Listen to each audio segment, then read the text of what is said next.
Hi guys, welcome back to our YouTube channel. So in this video tutorial, I am going to show you on how to open head-to-head in FIFA Mobile.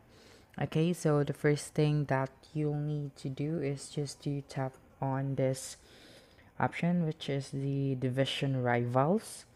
Okay, it's just beside the live events option.